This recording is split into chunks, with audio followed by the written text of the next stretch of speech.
Hey YouTube, welcome back to Garage Shop Science. Today we're going to build a mount and a cardboard housing for the solar filter that I showed in the last video in preparation for the solar eclipse coming up on August 21st. So stick around.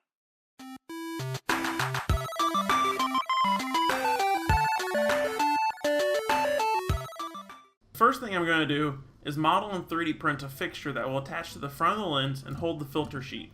I'm using SolidWorks 2013, however there's plenty of free modeling software available such as Autodesk Fusion 360 if you don't have access to a licensed professional modeling software.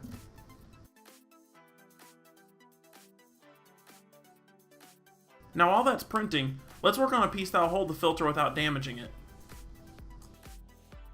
We're going to build a housing that will protect the edges of the filter paper but still allow light through the middle.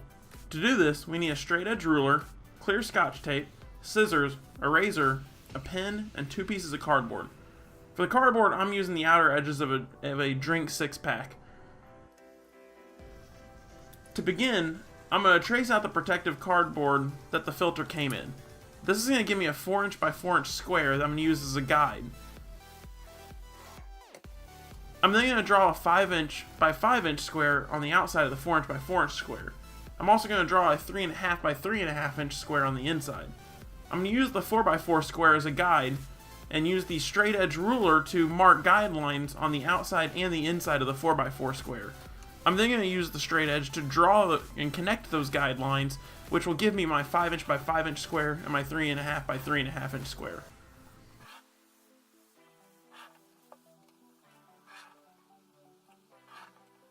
Once all my square lines are drawn, I can just simply cut out the outer square with the scissors and cut the inner square with the razor. This will leave me with a first filter frame, which will be a cardboard frame that will have a 3.5" cut square in the middle, and it'll be 5" by 5" outside. Drawing all those lines with that straight edge was time consuming and tedious. Instead of doing that again, I'm going to use the first cardboard cutout as a template and just trace around the second sheet of cardboard. This should give me an outline to cut that's close enough.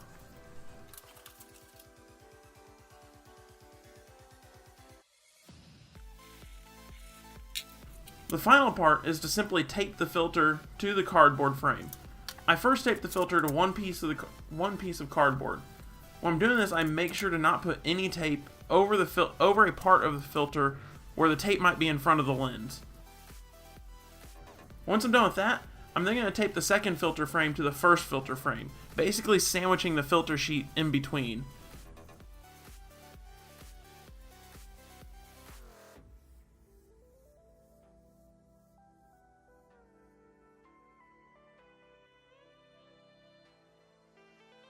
Well, looks like our 3D printed part's almost done. Let's go get that off the glass and take a look at it.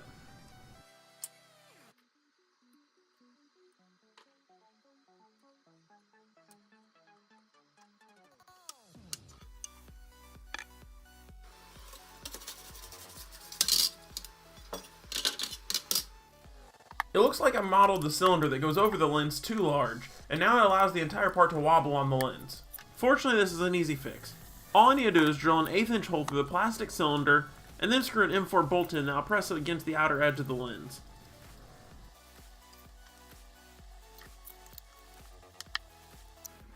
After the plastic mount is attached, all I have to do to attach the solar filter is binder clip it on.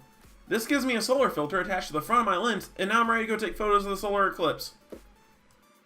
What do you do if you don't have a 3D printer and can't print something like this to hold your filter mount with?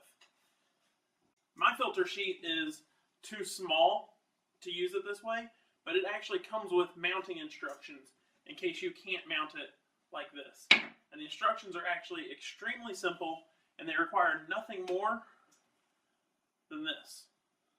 It simply says to take it, wrap it around the end. This is a sheet of paper for demonstration purposes, and snap it down with a rubber band.